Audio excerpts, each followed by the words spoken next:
Hello, everyone. We'll get started in just a minute. We're having a few technical problems.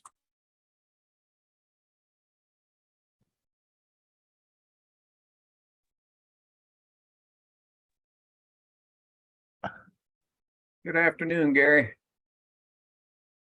It won't let me turn on video. Let's see. I was just on a meeting. And we have everybody online. Dr. Lukowitz. All right. You can hear me? Yes. Yes, we can. It's not so important that you see me. I look the same. We always want to see you. Well, I don't know. It's just saying couldn't start video. Let me turn it up. Well, I'm afraid if I do, I'll never get back in again. So, all right. Well, welcome to our September meeting of the Behavioral Health and Innovations and Reform Commission Subcommittee on Child and Adolescent Mental Health. We have a jam-packed session today with a number of honored guests. And I think I'm going to follow the lead of the committee that met this morning on hospital and short-term care, and take the opportunity to introduce everybody at the beginning, and then you can start talking when it's your time. But this is a very important subject, very important part of mental health of children in our state. And believe it or not, up until about 3 years ago, I didn't even know that any of this happened. So I know we've got representatives from multiple school systems where they do this well. So and I know that our representative from this area, Representative Rick Allen, has sponsored a bill in Congress to increase funding for school-based mental health. So I applaud him on that. So let me start with the first person on our list is Mary Elizabeth Davis, who's a superintendent from Henry County School System. Would you say hello to everybody? Good afternoon, everybody. Good to see you, and thank you for the invitation to be here. The next person is Fred Williams, superintendent of Dublin City School System.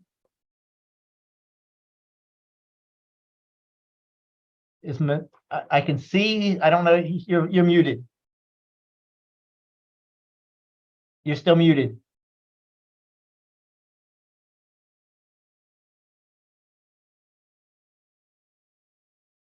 Okay, well, we'll come back to you. Mr. Will Schofield from Superintendent for Hall County School System. Good afternoon, everybody. It's great to join you. And I also have with me the author of a lot of our mental health curriculum, my wife, Joyce Schofield, who's in LMSW. Okay, very good. Welcome. And then let me get, I see Mr. Sy from Voices. Is there someone here? Oh, I guess you're representing the Georgia Collaborative for School-Based Behavioral Health. Is that accurate? Good afternoon. Yes, thanks for the opportunity. I'm also joined by my colleague, Sarah Phillips, who's with the Carter Center. Okay, wonderful. Welcome, Sarah. And I want to also welcome an honored guest and one of my students, Miss Christian Sasha Brown, who actually taught at Carver High School in Atlanta, or in Metro Atlanta, for 2 years as part of the Teach for America program before coming to medical school. And she is now applying to become a child psychiatrist. So welcome, Sasha. Thank you, Dr. Luke. I'm currently in my car, so I'm not ready to turn on my camera quite yet, but I'll turn it on later in the meeting. It's nice to meet you all, and thank you for having me. Okay. Now, we have, so let me first ask, is there anyone that has to leave really early? Because I want to be respectful of people's time. If not, we'll go in the order that the agenda states. Ms. Davis, would you care to go first? Sure, I'm happy to. Okay, very good. The floor is yours. Excellent. Well, thank you, Mr. Chair, and members of the Georgia Behavioral Health Reform and Innovative Reform Commission's Children and Adolescent Committee. I really am honored to be one of several superintendents joining you today. I'm representing Henry County Schools. We're home to 43,000 students served across 52 school campuses, and we employ just about 6,000 staff members. And just for context, our student body is 67% African-American, 20% white, and 12% Hispanic, with just about 54% of our students qualifying for free and reduced lunch. So I'm so thankful for this important work that you have undertaken and for this commission's commitment to finding real solutions that change the landscapes for Georgians, and they really set a model for the entire nation. So the health and wellness of our youth today is a topic of priority that I look forward to sharing with you the actions we have taken as a school district as we keep this central. So I want to jump in with really how our Board of Education has structured and led with 4 key core beliefs, but 2 of them set the context for our discussion today. The first is that every child can and will learn at or above grade level and will have an equal opportunity to do so. And I'm really going to get to this being about why this is necessary so kids can learn. And then another core belief is that every learning environment will be supportive, safe, and secure. So you couple those 2 together with our community telling us through our community's inspired strategic planning process that they want a school system that's advancing student health, wellness, and support structures.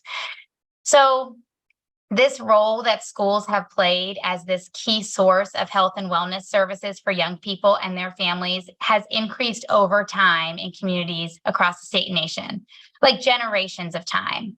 But beyond the many structured federal or state programs that we might think of, there has always been this good-natured heart of an educator that would take it upon themselves to do more for students than classroom instruction alone. So whether that was bringing in winter coats for students they noticed came to school without, or keeping extra snacks in their drawer for students who were still hungry, to establishing partnerships for food pantries and housing solutions, the good-hearted efforts and occasional formal partnerships became common way of doing things for schools. There's never been additional funding for that. And really, no one ever really thought about addressing that. But the reason schools find themselves in a position to take on the responsibility to provide resources to students and families is because we know that kids can't learn until these basic needs are met. So every school across the state of Georgia, across America, that sees anything that's a barrier to students' academic success has been taken on by the school to address. But it was the worldwide pandemic of COVID that amplified this role that schools were playing as service centers in their community, and no longer could the efforts of well-intended educators be left to chance. So in Henry County Schools, we saw an urgency in which we had to act to structure our system of supports, staff it adequately, and formalize partnerships with clinical providers so that no student need would fall into a gap. Now, I know that this commission is constructed because of alarming statistics that are reflective of our entire country. But we know that in this country, it's reported 1 in 6 youth today have a mental health condition, inclusive of health, anxiety or depression, but only half of these instances receive any mental health service. Suicide, self-harm, and ideation of both is on an alarming rise. And in our own data alone in Henry County Schools, 4,049 students, nearly 1% of the Henry County School student enrollment, self-identified as having no support system. That's no peer friend, no adult at home, and no caring adult in the building. Now, nearly 3,000 of our own students also reported a period of being in personal crisis. Couple this stark picture with school leaders across the country reporting a marked increase in classroom disruptions. That report is up 56% following the pandemic. And what I'm here to talk about is that relying solely on a consequence-driven crisis response approach is overlooking the opportunity to proactively invest in the current health and wellness condition of youth today. Schools today need to couple prevention and intervention efforts alongside their clear consequences for behavior infractions. So I'm here to talk about the key actions that we have taken as a school district, our investments, and the results we have for students. And it's really around 2 key areas. First, we decided to staff this work adequately. We introduced a role of titled a mental health and wellness facilitator, and I'm going to talk about the role and how that sits alongside the many other services schools provide. And second, we introduced school-wide wellness plans, inclusive of proactive health and wellness monitoring in the form of what we call Henry Cares check-ins. And so then I'll share briefly about that and share my recommendations based on the evidence we have seen that compels us as a state to consider how these structures are introduced in every school in Georgia. So I'm going to start with key action number 1. We know that support services have historically been disjointed efforts shared by teachers, counselors, psychologists, social workers, clinic aides, nurses. And they've historically been layered on top of the assigned duties and responsibilities of each of these roles. But this approach has never resulted in coordinated or proactive system of health and wellness supports, nor is it aligned resources to student needs. And honestly, it's overwhelmed these job families given the frequency and intensity of need that has emerged. So using ESSER dollars, the district has allocated $4 million into one position per school. This position is titled a mental health and wellness facilitator. It is not a clinically trained or specifically credentialed mental health provider, but instead it has served as this broker or central hub of clinical services and resource alignment for the entire school community. So our $4 million investment in a mental health and wellness facilitator actually equates to approximately a $90 investment per student per year, so that you can take this proactive systems of supports, establish it in every school, and you don't leave student stability to chance. And really, we've built around impact areas for this role. And while we've developed 8 impact areas of this role, I'm only going to highlight 3 for the commission today, and for the purpose of time that I've been allocated. But let me start with our first area of impact. We believe that the mental health and wellness facilitator can actually act on monitoring data around student and staff safety and wellness and create proactive wellness plans. We've always done this with reflective data, as the Georgia Student Health Survey provides us our results annually. But those student health survey data points have always been a reflection of a year already passed. But I will tell you, we've taken that seriously enough that 4 of the survey questions are actually a part of my evaluation instrument as a superintendent. And that's further compelling our district to introduce periodic proactive Henry Cares check-ins. And it's moved us from data rich to action rich. We actually have 3 questions on our periodic Henry Cares check-in. And those, well, we have several questions, but 3 of them include: 1, do you have a teacher or an adult at the school you can count on no matter what? 2, do you have a family member or an adult outside of the school you can count on no matter what? And 3, do you have a friend at school you can count on to help you no matter what? And then we have a tiered system of supports that are deployed for any young person that indicates no to 1 or more of these questions. And that's where the 4,049 students that I shared with you earlier self-identified as having no person in any one of those 3 categories. So the mental health and wellness facilitator is able to take that information, become the safe person for the student, and start strategically building out trusting relationships for a young person. The data from students and teachers has also led to the mental health and wellness facilitator instituting a school-wide wellness plan. This is like a combination of intentional physical activities, health seminars, screenings, education campaigns, and every one of our schools now has a health and wellness plan with the intention to improve that overall condition for students and for staff. Now, the second belief we have is that our mental health and wellness facilitator can ensure there is students present for more instructional time following a disruptive classroom behavior. You know, Georgia state law and state board of education rule requires every district to have a code of conduct, and that violations to behavior infractions are clearly aligned with consequences. So we, of course, have a code of conduct, and we have a clear alignment of consequences for infractions. But we know that that has never been enough. And in the instances of student outbursts, which I believe every superintendent would tell you is on the rise, student outbursts in class have resulted in kids missing a lot of class time as early as your pre-K and kindergarten learners. We've always needed a more layered approach on top of that. So our mental health and wellness facilitator is now the first person to respond to a student outburst. They support the teacher immediately, permitting the teacher to continue class as planned. Mental health and wellness facilitator is able to then provide direct intervention for the student and construct ongoing supports as they're appropriate. But we have been able to witness our mental health and wellness facilitator facilitating reconciliation as the student re-enters the classroom. And in 81% of instances last year alone, an individual's disruptive behavior led to them returning to the classroom the same day because of the mental health and wellness facilitator. And the last way that we believe that students have access to more instructional time is that our mental health and wellness facilitator leads a CARES team at the school. And daily, they look at attendance, discipline, health records. And in the first 3 days of school, they make individual contacts to any student or family that has not actually been present at school. Now, this started early in the pandemic as we were reopening our schools. And during that time alone, 2,000 students who were not attending regularly were recovered and returned to school and re-engaged in learning. So that's our second belief about this role. The third belief is that we believe there is earlier intervention in personal crisis for students, and that there's now a safety net that has been otherwise left to chance. We're averaging 30,000 of our 43,000 students having an interaction with a mental health and wellness facilitator. That's a stark number.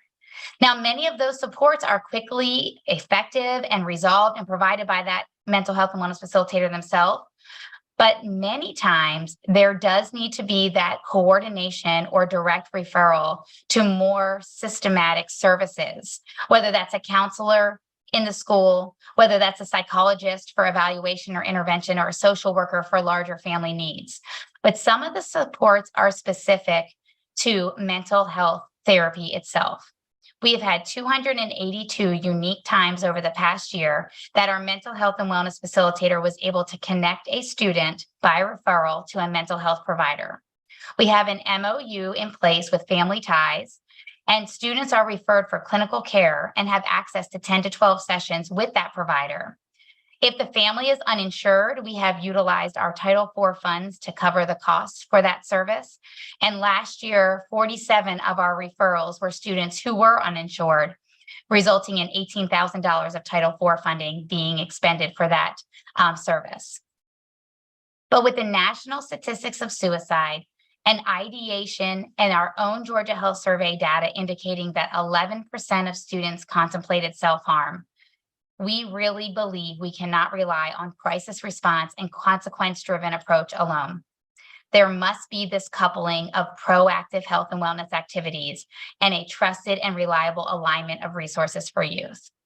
So from this investment of $100 per student, this one role in our schools has really transformed how the entire leadership team proactively plans for culture and climate, partners with teachers to increase the teacher's effectiveness, and intervenes in outbursts and crisis while expeditiously connecting students and families to clinical services or resources. And that really brings me to my recommendations for this commission's consideration. I want to start by recommending that you cannot do school anymore without a proactive, intentional staff who is designated for the coordination of resources and services. So a QBE funded position allocated for a trained, but not clinically credentialed, professional in every school for the purpose of mental health and wellness, or resource facilitator or crisis counselor, however you would want to title it, is a requirement to do school well in communities that rely on their schools as service centers. And two, I would recommend that a state agency establish a portfolio of clinical mental health providers that are vetted, and couple that with incentives or requirements for formal MOUs to be in place so that clinical services are accessible by every school and really by every student in every school in the state. And third, I would recommend a modernization or update to the health standards and health education in the state of Georgia. As I close, young people today are more resilient, more informed, and honestly, more caring than ever. Working in a school district actually gives me the opportunity to see just how much hope we can have in the future because of the brilliance, innovation, and awareness of youth today.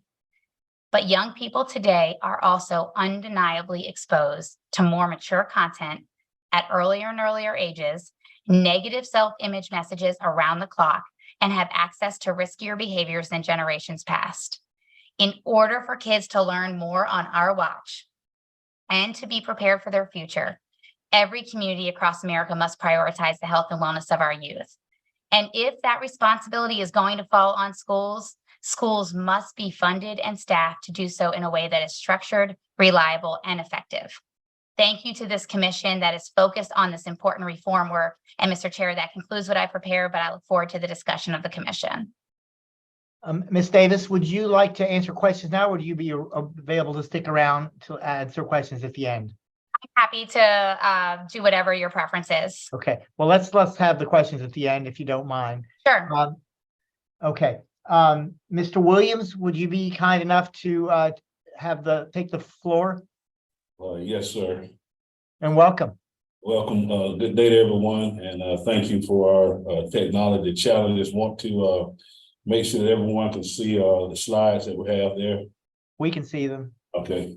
All right. Just want to be too redundant with the data pieces that we just heard. However, all school systems are in line to what we heard from our friends in Henry County. But a little bit about Dublin City Schools. We are a rural charter system off the I-16 corridor between Macon and Savannah. We serve approximately 2,400 students. Our enrollment this year has increased by 5%. We have our school makeups. We have 2 elementary schools. We have a true middle school. We have a high school that has a wall-to-wall career academy. And we have an all-day gifted and talented services academy, a program of choice, and we have complete school choice inside of our school system. We have a behavioral mental health and wellness department. We established this in 2019. We had 1 licensed counselor, professional counselor at that time, and we had school counselors. But this department is really committed to meeting the mental health, because we know everyone, even on this call, has mental health, but also those who are experiencing mental illness.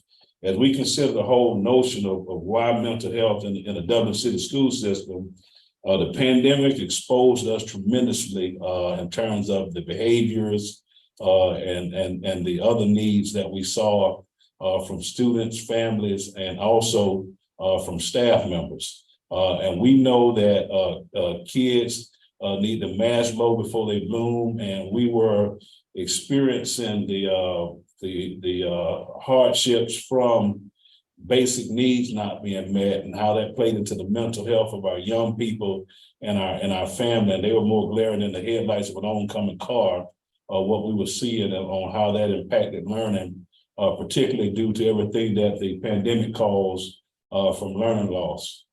Family therapy became a must for us in our context. We're 83% minority, and it really became a must that we work with families as well. And so those parents who were experiencing mental illness and mental health, we found that they were projecting those symptoms on the children because children learn what they live. And so the increased mental health needs in our students and staff cause us to think big and be nimble and agile, and try our best to use our charter flexibility as a charter system to take it on.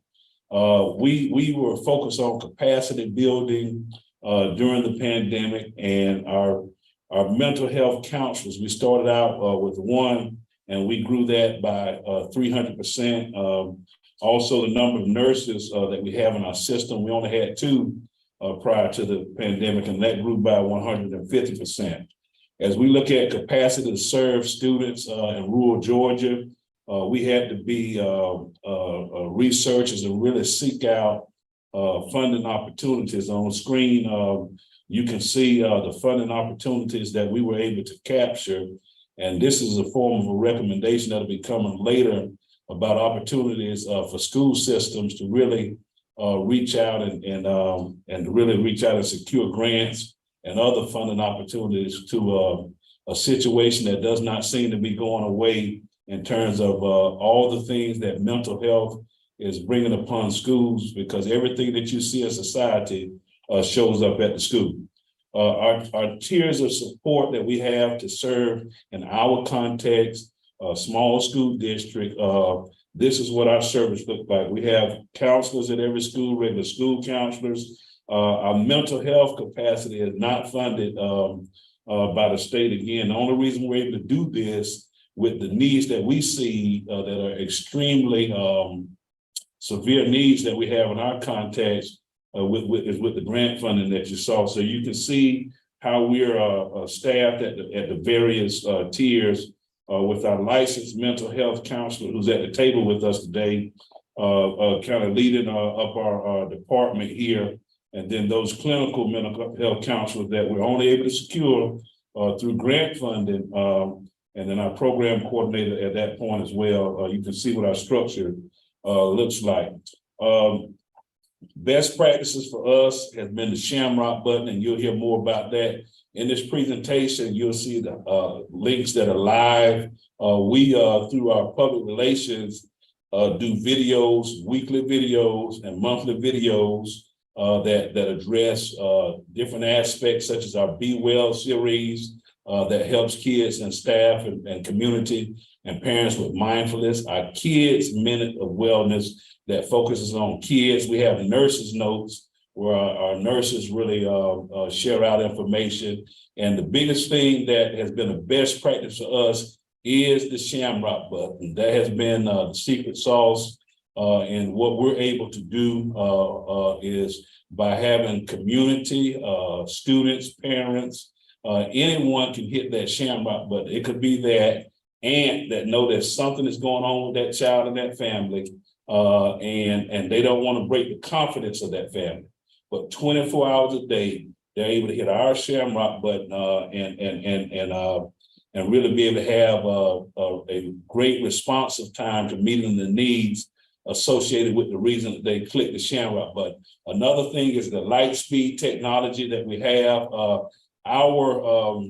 Our self-harm situations have dramatically decreased, and we attribute that to the Shamrock button and the light speed as well. One thing we do when kids show up for school is when our teachers show up for pre-planning, we put every student's name on the wall, and we want every staff member to put their name by the students that they have a relationship with, because we want to make sure that all of our students have relationships. We do wellness checks and home visits, and also we do our mental health counselors are engaged in our attendance efforts, because we know that attendance is a symptom of something else going on. When all of us on this call don't show up to work, it's because something is going on in our life. And so if a kid does not show up, we have a attendance team where our school counselors, our family engagement coordinator, administrators, and our mental health counselors and others make up those attendance teams, and we go and we find out and we call to find out what's going on. More best practices, again, is our multidisciplinary team approach that we have. Again, I talked about counselors on the attendance team. Our Wellness Wednesday, we believe that psychoeducational training and support for students, but also faculty and staff is a must. That is something that is severely unfunded, the psychoeducational support that staff members need, because they do life as well. And a lot of times in this whole mental health piece, staff can be overlooked with their mental health needs. And again, what we see coming in school is everything that's going on in society that has a way of showing up in terms of the mental illness that we see around the nation.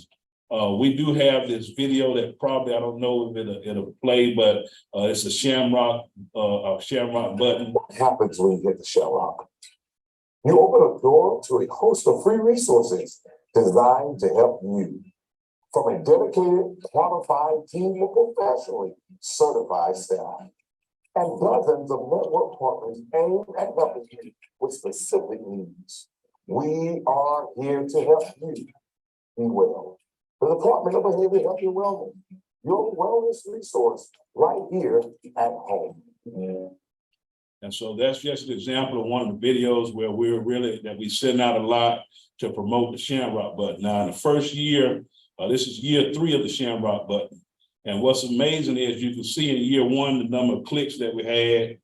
Year 2 took a dip, but already just this school year, you can see the number of clicks. So we attribute some of that to the resource being well known now through our efforts. But when that button is clicked, the cavalry is coming, and we're trying to connect families with the right entities and agencies and make sure internally that we are providing the right support. That button is easily accessible on all of our websites, and anyone in the community that engages with a child can click that button. It could be someone in a faith-based setting that knows something is going on with that child. They can click it and have that degree of anonymity, and we're coming to help meet the needs on that. And even some of our staff have started using that to click it on themselves so that they can get the help and support that they need in their mental health situation.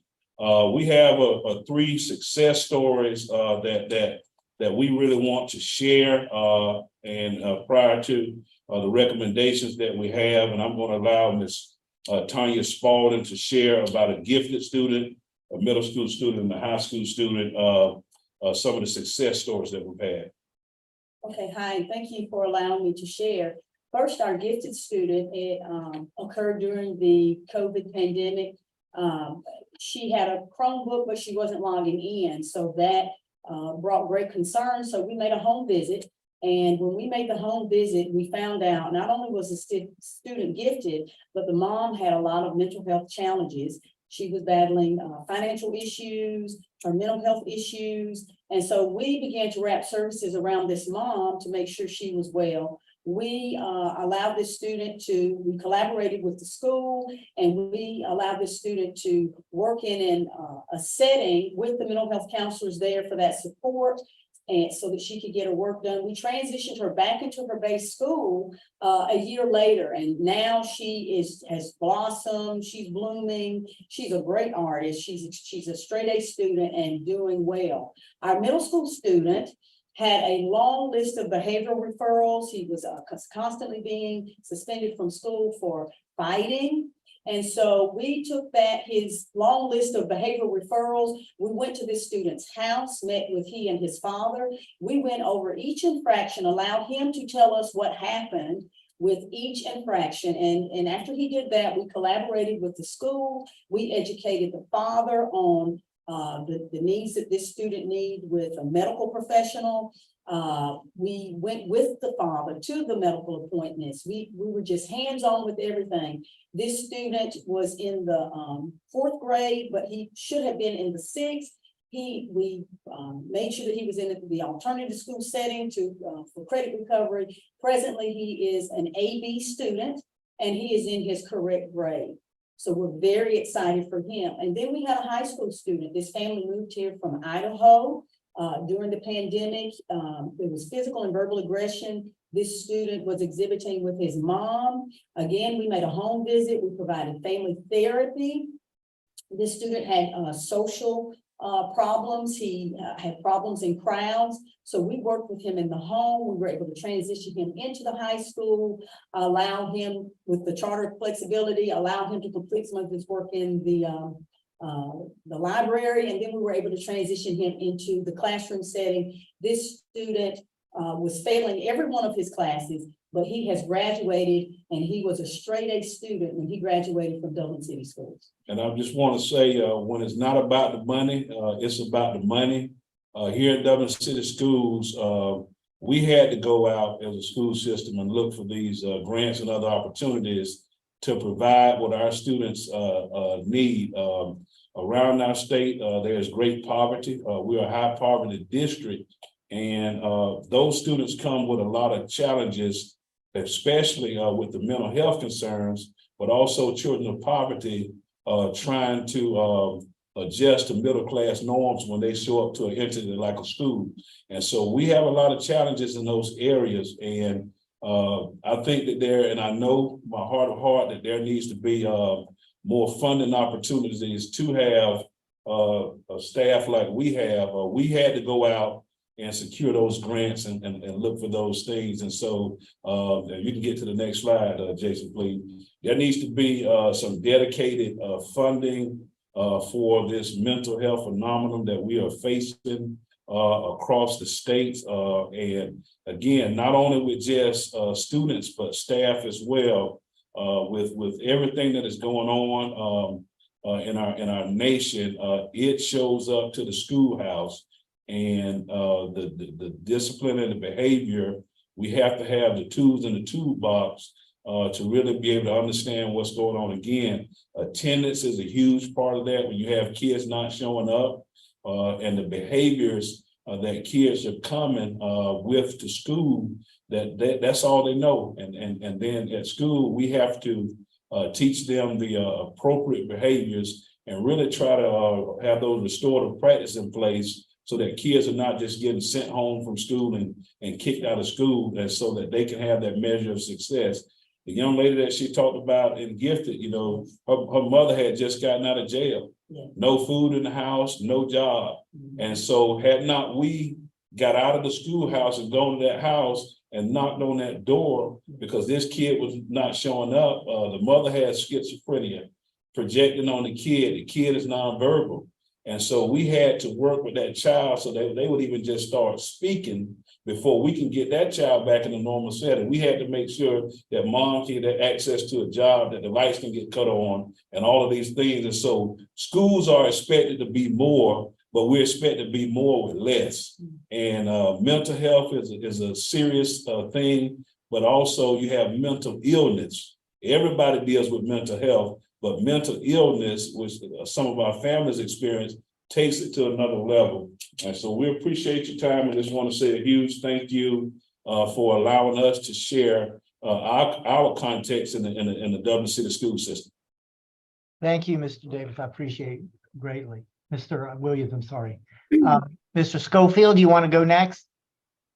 I would be honored, and also want to thank the commission for sharing us today. Can you see the screen? Is it up on your board? Yes. First of all, let me just give you a little background about the Hall County School District. By the way, the youngster who's about to become a psychiatrist, we've already got a job for you here in Hall County. We're so severely understaffed that please come our way, and we'll get you a house. We'll do whatever you need. But she wants to come back. She wants to come to Georgia, so I think your chances are pretty good. Wow. I think her heart's set for the inner city, though. I'll send her a map of Hall County when we get off this meeting today. First of all, once again, thank you for having us today. The Hall County School District, we've got about 28,000 boys and girls. 2/3 of our students come from homes of poverty. They are absolutely incredible youngsters. And we also, of the 190 or so school districts in the state of Georgia, we have amongst the 3 highest percentages of first-generation immigrant children. And by the way, our immigrant children do not come from Asia. They are not children of engineers and doctors. Our children, for instance, our Newcomers Academy right now has 60 students from Venezuela. Many of those students who have walked here from Venezuela. A number of our students come from Guatemala and Honduras. They're brought by coyotes without their families. Several of them are sexually assaulted or raped on the way. And a number of those immigrants are 13, 14, 15, 16 years old and have never attended formal schooling in their lives. So they're beautiful children with a tremendous amount of needs, but make no mistake, every child we have is at risk. And so as we talk about what we've done in the Hall County School District, let me just confess, confession indeed is good for the soul. I know very little about mental health. I'm not a mental health expert. I've been a superintendent of schools for 24 years, and I'm a little late coming to this party. But in the last 5 years, I have seen just how paramount it is, how foundational that if we are going to help these children, if we're going to teach them and they're going to learn effectively, we're going to have to deal with what I call the emotional dysregulation, which we are seeing amongst our student body. And again, it's not just the students, it's the adults. We've never seen the kind of epidemic that we see going on right now. When I talk to groups these days, I know we like to talk a lot about trauma and mental health. I think there's a disadvantage to that. Much like Fred said in Dublin, we all have emotions and we all have emotional health. There's a continuum. And this continuum you see in front of you, every one of us on this call lands on it somewhere. Many of us are well, some of us are becoming unwell, some of us are unwell, and some of us are recovering. The other thing I've come to believe beyond a shadow of a doubt is if you're well today, give thanks, because there's probably a storm around the corner and you may be one of those individuals who is becoming unwell in the near future. Statistics tell us that 1 in 5 of us in this country has a diagnosable mental illness. That became real to me at the age of 53 when I realized I'd been dealing with clinical depression for 40 years and didn't even realize what it was. I thought everybody felt the way that I felt. I thought when you got up in the morning, you had to put on a face and you had to work really hard to get through the day. And I can't imagine the millions of individuals, particularly boys and girls in this country, that are carrying that mental illness and don't even know they have it. The fact that we go an average of 10 years before first diagnoses tells me that there are a lot of individuals out there like me that go their entire life and don't even know that they're being affected by mental illness. The other is trauma. We talk about it often, whether we're talking about the ACEs study or any of the other research we've seen, but 2 out of 3 of us are doing life differently because of trauma that we experienced as a child. The reason I like to broaden it out to an emotional wellness is if we talk about trauma and we talk about mental health, a lot of us often say, oh yeah, those people that have mental illness, those people that have experienced trauma, when in fact, what I'm experiencing with the 3,600 employees we have and our 28,000 boys and girls is that almost everybody I meet is either carrying a heavy burden dealing with emotional unwellness, emotional dysregulation, or can tell the story of dealing with emotional dysregulation in the very recent past. None of us, whether we're a 3rd grader trying to learn to read, or whether we're a 60-year-old man trying to teach mathematics, are our best version of ourselves when we are not emotionally well. I really want to thank Governor Kemp. I want to thank Gary McGibney and groups like yours that are pushing for more therapists. But one thing I've learned as a superintendent for 24 years is true solutions, if we want them to be scalable, we have to find a way that we can reach large numbers. I am fairly well convinced that if we could triple the number of therapists, mental health therapists in the state of Georgia over the next 3 years, we still would only have a fraction of the number of therapists that we need. So in the Hall County School District, I want to suggest that we've looked at some other options. By the way, this becomes very personal. I'm sure you're aware of this, but this is a survey that is given to every middle and high school student in the state of Georgia every year. And they're asked, which of these things have they experienced in the last 30 days? This is a slide that'll break my heart, because you can see that when we ask middle and high schoolers in the state of Georgia, have they experienced these things in the last 30 days? I'm sharing with you our Hall County data. And you might be looking at it and saying, you better find some resources, you better find some way to serve these children. Can I also share with you that our data looks a little better than the state of Georgia data? And it ought to be alarming. In the last 30 days, you can see that 53% of our 15,000 middle and high schoolers have said they have struggled with depression. You can see that 40% of our 15,000 middle and high schoolers have said they've had anxiety to such levels that they found it hard to even do daily activities. By the way, I don't know about when you all were 5 and 6 years old and perhaps in kindergarten. I don't remember feeling much anxiety when I was in kindergarten. We have kindergartners who are pulling out their eyelashes because their anxiety is at such a high level. We have 7 and 8-year-olds who are struggling with test anxiety and performance anxiety because of some of the requirements that are set for them in their own homes. And once again, I think we truly are in a unique spot in the history of our nation, and we're going to have to get serious about emotional health. Before I leave this slide, please walk over to the far right with me.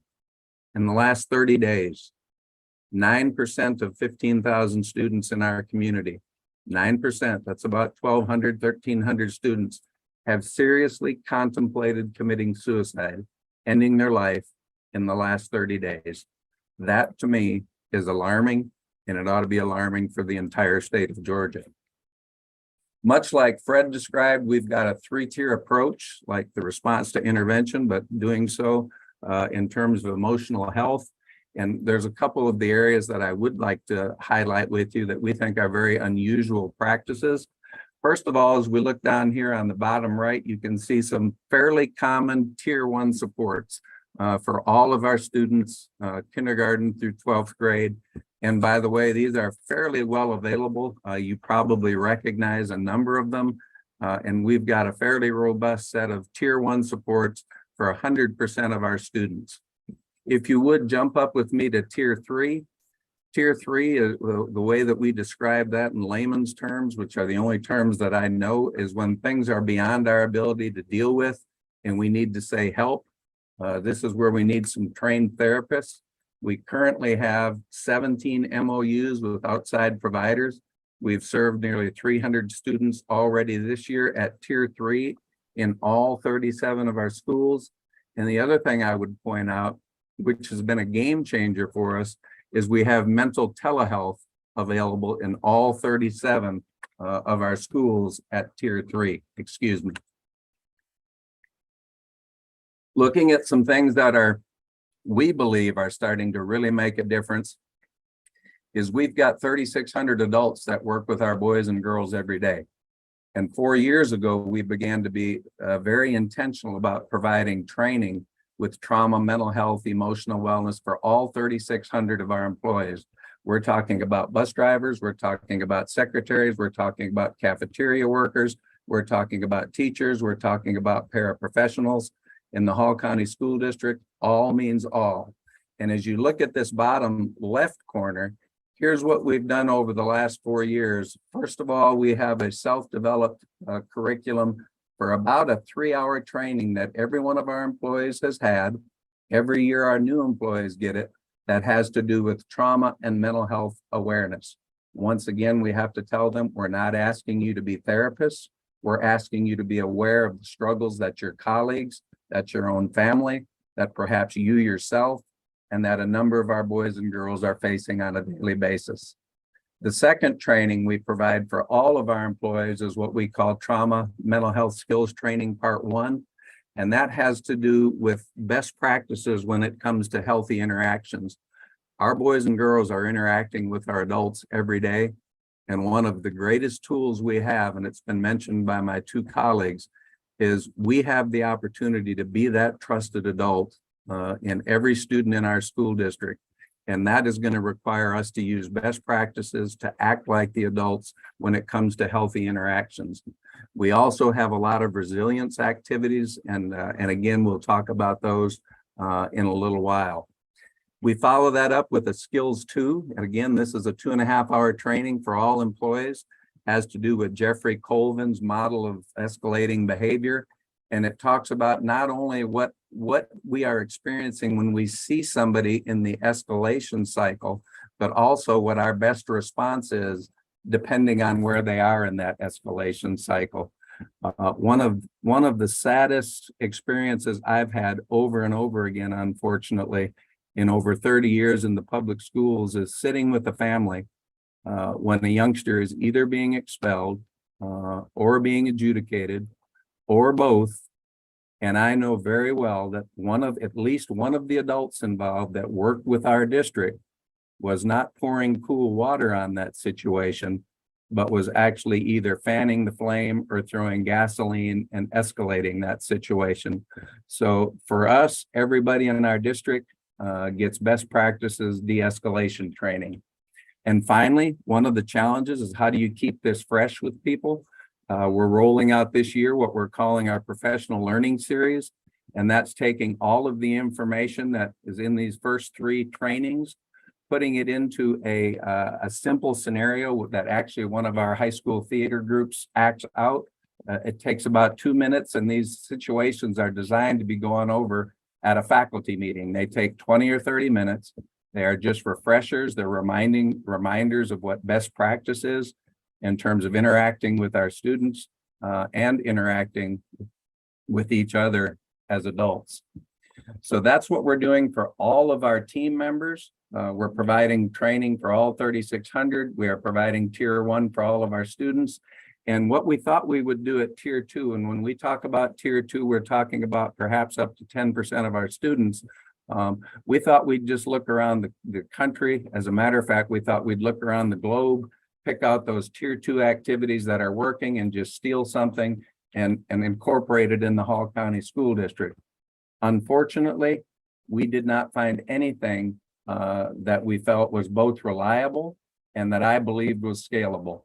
I've been around this business a long time. I've watched a lot of programs come and go.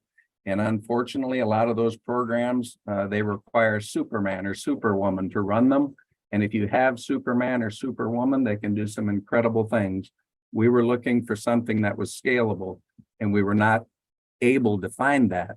So we developed our own, and it was after 18 months of research that we came up with what we call dialectical skills groups.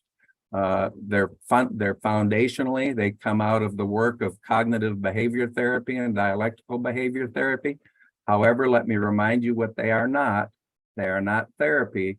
They are the teaching of skills. This is in our wheelhouse as educators because we know how to teach students. We know how to design 5-point lessons. We know about the pedagogy of teaching other people's skills. And what we do for up to 10% of our middle and high school students is we provide them dialectical skills groups. So once again, for those of you who may or may not be familiar with dialectical behavior therapy, there is one leg of the three-legged stool of DBT has to do with teaching the individual skills.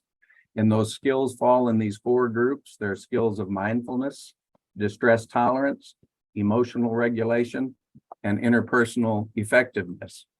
So what we developed was a set of 10 lessons. They're digital, they're highly interactive. We have a manual and a training program that an individual can be ready in as little as 2 days to teach these lessons. There's an accompanying student workbook that has to do with the lessons that go along with, again, mindfulness, distress tolerance, emotional regulation, and interpersonal effectiveness. And we began teaching these lessons to groups of students that we identified as needing just a little more than the tier 1 3 years ago.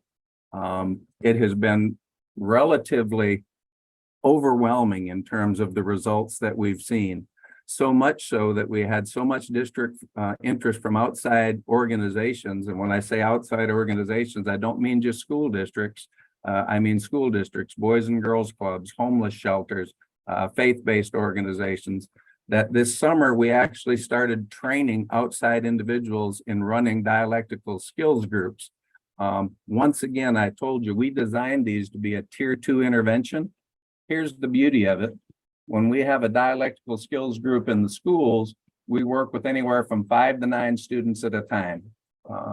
5 to 9 students at a time with a trained facilitator, not a trained therapist. That might be a certified teacher, it might be a social worker, it might be a school counselor. We figure that costs us about $6 per student per session. And we have individuals that are working with 5 to 9 students at a time instead of trying to find therapists and doing one-on-one work. Here's what we have found as we've trained now up to 80 people from outside of our organization. They have come back, and I have a picture of a Swiss Army knife there because what we thought was just something that you cut a piece of string when you're getting ready to fly a kite, we found they're using it in a number of different ways. We have trained therapists that are saying we're using these dialectical skills on a case-by-case basis with small groups or individuals in therapy. At tier 1, we have high school or middle school counselors saying we're using these one skill at a time for what most school districts call classroom guidance. In the middle school, we'll have certain of the exploratory classes that will break aside and teach some of these skills in the middle school. We have the largest virtual school in South Carolina with 4,700 students. That dialectical skills groups are their entire tier 2 solution for those 4,700 virtual schools. By the way, virtual schooling has grown since COVID, and I call it our schools of the anxious. There are a lot of extremely able students that are just too anxious to attend in-person school, and they may get the content in mathematics and science and English over the internet, but they also have tremendous needs that are being missed. And I'm so proud of the South Carolina school that is providing these through dialectical skills groups. So once again, we've just been blown away that as we've taken our adults and we've put on their oxygen mask and they're able to realize what makes them healthy, they're in a better position to serve our 28,000 students. I'm a data guy. My wife, although she's an LMSW, she was a mathematician by trade. She's a data girl. And as a superintendent, I like promising practices, but I want to know that they have worked. Last year, we actually had 1,100 middle and high school students that went through our dialectical skills groups. We do a pre and a post test based on the learning targets for the skills. We saw a 47% increase in students' ability to know what these skills were and when to use them. And that's exciting, but let me tell you what the most exciting thing is. It's when students come up to the office and they say, hey, Dr. Desai, that class that Gary's going to where he's learning that stuff, how do I get into one of those classes? He's talking about it. We have students that are sitting in these classes saying, you know, this is incredible, but can somebody come to my house and teach these skills to my family? My family needs these skills. It's the whole idea of the family system. So we've also developed alongside this curriculum, weekly newsletters, weekly videos that go home so that for parents, for families that want to know what their student is learning, they can be part of that and it can become truly health from the inside out for the family. But once again, we've just been blown away. I've got a good job. I didn't need another thing to do, but this has just struck my heart so hard in the last 3 years about the need for us to provide skills for these individuals who are suffering, that we now are doing this outside training. If you remember back on my 3 tiers, we also said DSG groups for adults. We never intended that. But for instance, we have adults now that are in the schools, and for any of you that know what high school teachers are like, don't take my kid out of algebra. Algebra is way too important for you to take a child out of my algebra class. That's what we heard 3 years ago. Now, not only do we have these teachers saying, hey, can I get Fred into that class? I think Fred could really benefit from some of those skills classes. But the other thing we have is the adults coming to our DSG facilitators and saying, would you please teach us a set of these for the adults? At East Hall High School, we had 31 faculty members, 31 out of a faculty of about 80 that came to their counselor and said, would you do a DSG group for us? We need these skills that we see our students coming back and talking about and learning. And to me, that's incredibly exciting. So if I were able, and again, I do this humbly because again, I don't know your work, but I have a great appreciation for your work. My recommendations would be that make these DSG facilitator training available in every middle and high school in the state of Georgia. At our training next month, we have 2 universities, University of West Georgia and the University of North Georgia coming. They're interested in starting to provide these skills, not only for their students who are struggling, but also for their pre-service educators. It's one thing to be in a classroom and for me to realize that Gary is dysregulating and that perhaps he's anxious. It's another whole ball of wax if I actually have some skills that I can suggest to Gary as his classroom teacher that might help him with his anxiety. So the first recommendation, and again, it comes at an extremely low cost, it's 2 days of training, would be to make these facilitators available in all of our middle and high schools. The other is, if in fact we're going to scale this training of skills in the state of Georgia, we are going to have to develop a train the trainer model. Not only am I too old to do all that, my wife is not too old to do all that, but there's just, the need is too great. And once again, if I thought we could wave a wand and take the number of therapists and make it tenfold, that would be wonderful. I'm a realist. I don't see that happening. And finally, one of the other game changers that I mentioned to you today was our use of mental telehealth. Again, the ability to be able to connect a child who probably has transportation issues, who may have a single mother who's working 3 jobs and she loves her child dearly, but she cannot take off work to take them to a therapy appointment. To be able to do that in school with telehealth has been a game changer for us. We're currently working with Commissioner Tanner on how we might meet some of those kids that fall between the cracks. And when I say that, I mean students who don't qualify for Medicaid and don't have private insurance. And he and his team have been wonderful as we've tried to work that out. But those would be my 3 recommendations from the Hall County School District. Again, if you want more information about dialectical skills, it's one of the most remarkable things I've seen in my 38 years of public education. It's changing lives. It's helping boys and girls. And I thank you for giving us a little time today. So thank you. Well, thank you so much, everyone. I am actually flabbergasted by the information you've provided to us today. I see that Dr. Constantino is having some problems with emotional regulation himself, so I want to give him the opportunity to jump in first. Eric, that's very kind of you. I would say my emotional regulation right now is on the side of truly being amazed and impressed by this, collection of, heartfelt and well, implemented interventions. So I really commend all of you. I just have two things to say at the outset of the conversation. The first is I want to kind of go to Bill's point. I think like what was presented in some of the other presentations, this tiered approach is very, very important to think about who needs what level of support and intervention and how do we make the best use of resources.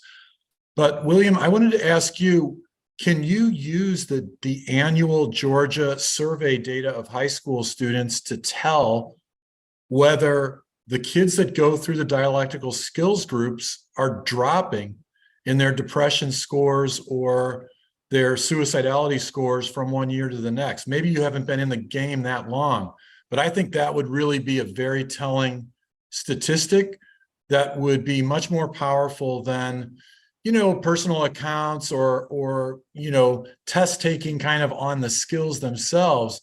Rather, what are these students saying about themselves? Can you comment on that? I can. Those surveys are anonymous, and so I think we'd have a hard time trying to find which student actually was. However, some data that is not anonymous are discipline referrals. Students are having much less challenge in terms of relational challenges in school. Another thing that we're noticing, and again, it's qualitative. I'm much more of a quantitative fella, but I'm finding out that in this area of emotional health, it's sometimes harder to quantify than it is to qualify. Just the comments that are coming from the students themselves, frequent flyers that are up in the office that have been in a half a dozen fights in the last 3 months that are now coming to the office and asking for a bag of ice so that they can regulate themselves and get themselves back under control. Having a secretary ask them, do you want to see somebody? No, I'm good. I just needed to get myself back under control. And in the last couple of weeks, one of these beautiful young ladies said, and them girls better be happy I had that class or we'd have had a problem down there in the classroom. And so we are seeing, John, a tremendous increase in terms of our number of middle and high school students who view at least one of the adults in their buildings as a trusted adult. One of the questions we ask our students after they go through the dialectical skills group is, do you consider your dialectical skills group facilitator a trusted adult? 96% of the kids say that guy, that gal is one of my trusted adults. It's been fascinating to watch when they get to about week 6, they start to ask the question, what happens at week 10? And the facilitator says, well, we're done. We don't want to be done. we want, this has been a safe place. We're learning skills. Our life has been better. What if we don't want to be done? So now we're trying to figure out how we provide some follow-up. We're doing that with some lunchtime chats. We're doing that with some after-school chats. A lot of times, some of these kids who've been in the DSG groups, they'll bring a friend, and the friend will start out, it's kind of like an Alcoholics Anonymous meeting. Yeah, I'm here listening, but I don't drink. But by the end of it, they're saying, now, how do I get into one of these groups? I'd like to be in one of these groups too. So there's a lot to be done. Our partners at North Georgia are offering to come in and help us start to design some different ways of measuring the change. But the change has been palpable. And once again, I'm too old to fool around with stuff that doesn't work. I'm make a difference, and we have been really excited about it in the district. Well, I applaud the effort, and the translation to a practicable skills building effort is really in keeping with where the field is moving in terms of proactive arming of children with these kinds of skills. So I really commend it, and I do hope that there's a way to really study this in a rigorous way, because all the effort that you're putting in it actually deserves to be carefully, rigorously studied. It really has rings a lot of bells for what could be extremely effective. And even when I think about Mary Elizabeth's points about, like, the kid it is amazing kind of data collection to ask a group of children, in those three categories of who in your life, can you count on in that way. And to hear this account of these people, you're converging to targets, with the same kind of intervention. And I think with is it Mr. Williams? Is that, I was just make sure I'd say your name right, but I think what you guys have been doing also in terms of thinking about these tiered approaches, there's a lot of convergence around these plans. The only one, I'll yield the floor to everybody else. The only other thing I wanted to point out is I do think that there's a place where the behavioral health and the health system has to partner with the education system, because the education system, thanks to people like you, are owning, first of all, that emotional development is part of learning, is part of the development of a child, is part of, and so the education system to take that, so seriously has depended upon, champions like you within districts and schools to do this kind of work. But I think that part of of forging that solution has to be true partnership between what this committee represents as far as its kind of connection to developmental and behavioral, the system for behavioral health for all people, and the committees of the education system, because some of this resides in what probably should be incorporated in all schools in the first place as part of the educational plan. And I'm not saying that to put more on the schools, because believe me, I've collaborated with teachers in schools my whole career to incredible advantage. I have nothing but admiration for everything that you're doing. But the education system and leadership and structure needs to support what you guys are trying to do. And just to put a pin on that issue, which is this year, for the first time, it was demonstrated rigorously, scientifically, that crisis among children actually correlates with the school calendar. Okay. Now, that doesn't mean school is bad. That means school is excellent and, pushing children to be at their best. But also there's unintended consequences of the school calendar and of stresses and of mismatches between, children and their education plans and so forth, that schools, I think, have partially owned in terms of special education for the really high-end needs of kids. But I also think that some of the things that we talk about today in this forum, I think really need to be advocated on the education side and the Department of Education side, so that we can come with kind of collaborative solutions that honor what all schools should have, and then what should be components of behavioral health care, that respond to what behavioral health is designed to respond to, and to place that where it belongs. And in schools is one of the places where I think it belongs. So anyway, I really commend you all, and I'll stop there, and I'll try to regulate myself emotionally here. Thank you. I John, don't know maybe, about the stress Friday. tolerance, that we'll have to deal with that later. All John, right, I if you- realize we need to let, is it Dr. Desai? No, it's a Ms. Desai. All right, please, you take the Haven't floor. earned those But I was questions. worried about my friend, Dr. Constantino's, well-being, and that's why I let him answer, but. No worries, Please no take the worries. floor. Thank you so much. Let me just share my screen.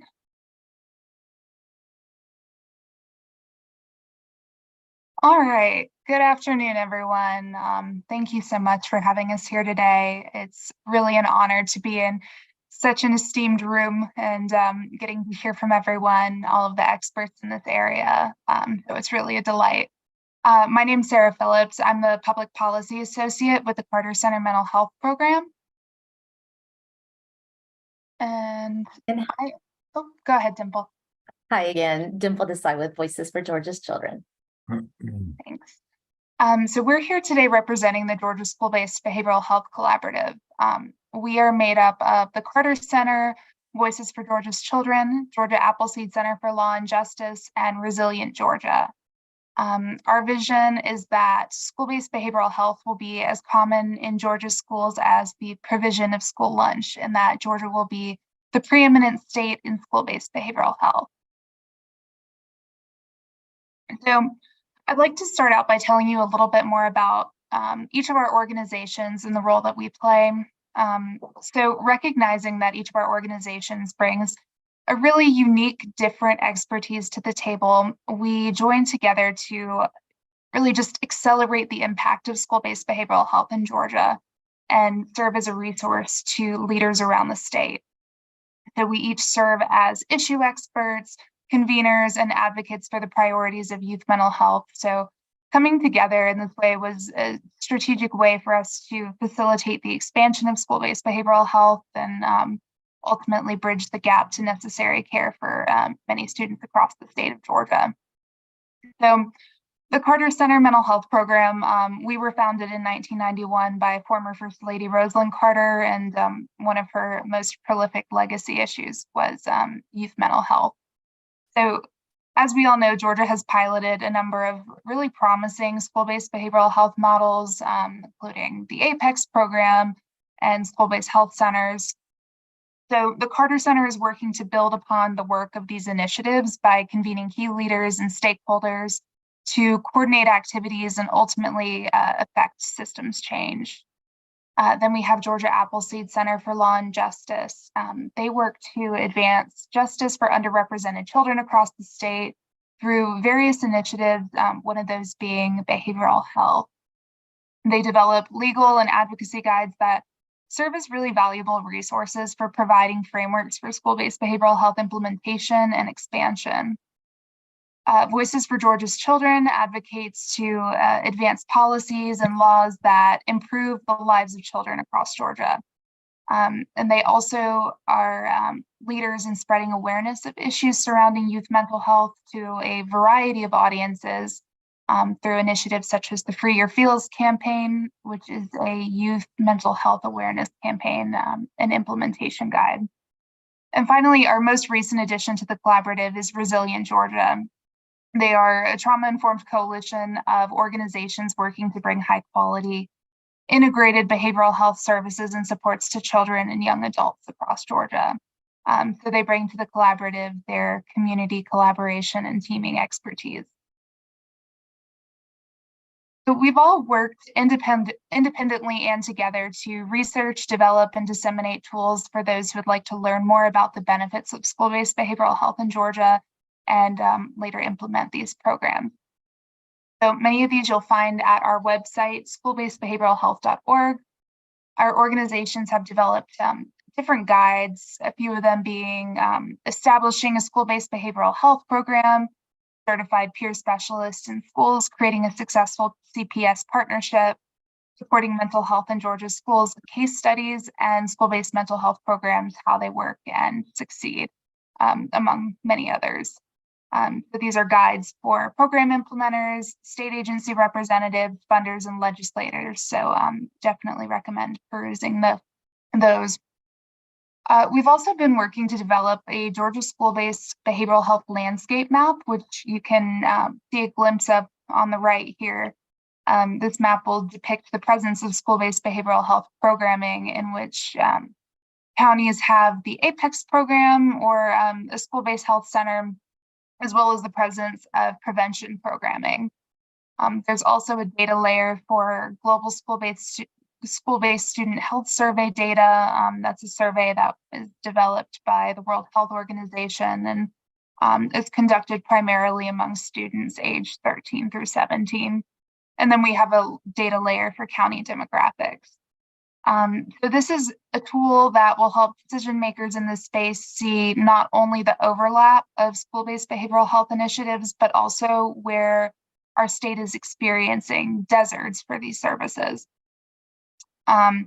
We are collaborating with leadership in the McIntosh County School District to pilot systems level consultation for school-based behavioral health programming, supports, services, and finally, we have consulted with advocates, content experts, providers, school administrators, every stakeholder that we can really get our hands on to develop a set of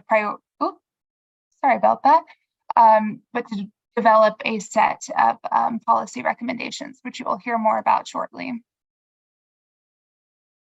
So why do we need school-based behavioral health programs? I think everyone who spoke before us today really made a case for that, but we'll just reaffirm their sentiments. At its core, school-based behavioral health programs increase access to services. These programs increase access to much needed mental health supports by bringing services to students where they are and eliminating barriers to care that so many of our children and families experience. Some of these barriers might include transportation, the availability of providers, distance to providers, and even the cost of care. Children and adolescents are 6 times more likely to complete mental health treatment in schools than in community settings. They often feel more comfortable accessing these types of services through school-based clinics and like the idea of accessing these in a single location. And even more so, schools provide a natural setting that is already trusted by families, where students can receive those supports and services. So in addition to increasing access to services, there's a really strong research base for school-based behavioral health programs, increasing positive outcomes for students as well. And I'm excited to share this along with my fellow data nerds on the call today. But the first data point, the first bullet there is really identifying a study that is our own local Georgia data and program, rather a very rigorous study, actually. The study involves the Georgia APEX program and demonstrates that the effect it had on the school climate of APEX schools versus schools not implementing APEX. And the results in that study suggested that a positive impact on overall school climate, that those schools implementing APEX rather had a positive impact on overall school climate, including a greater decrease in discipline incidents over time when compared to those schools not implementing APEX. Something else really worth noting is that the APEX model does also include the integration of community providers within school systems. And this is a really important component of that particular model too. The second bullet is not necessarily our own Georgia data, but equally compelling in that students that are feeling connected to others at school do show that they have a lower prevalence of all risk behaviors and poor mental health. This is something that I think was shared earlier as well, and so just more data to support it. And before I leave this slide, I just want to highlight that the collaborative is really focused on comprehensive school-based behavioral health systems. And this is something that really, Dr. Constantino, you also were discussing in terms of this need of understanding what it looks like to bring programs when you are integrating both the educational system as well as the behavioral health system. And really some of the core features of what a comprehensive system can look like is so much of what the 3 superintendents from Hall, Henry County, and Dublin City spoke of as well. It does require well-educated and trained individuals, sometimes licensed, sometimes not licensed. It also does include a multi-tiered system of support, the 3 interventions. All 3 interventions are critical. We know that the universal layer provides the mental health promotion. There is a lot of innovation that can come out of what can be implemented at that level. Tier 2, of course, being a little bit more of the targeted intervention. Again, a little bit of innovation there. And then tier 3, of course, is that intensive therapy and really needs to be, as we have learned today, relying on more evidence-based and emerging practices. So just want to kind of punctuate that what we're really talking about here is comprehensive and relying on, again, a well-trained workforce, 3 systems of support, emerging practices, as well as the community coming together to really meet the needs of the students.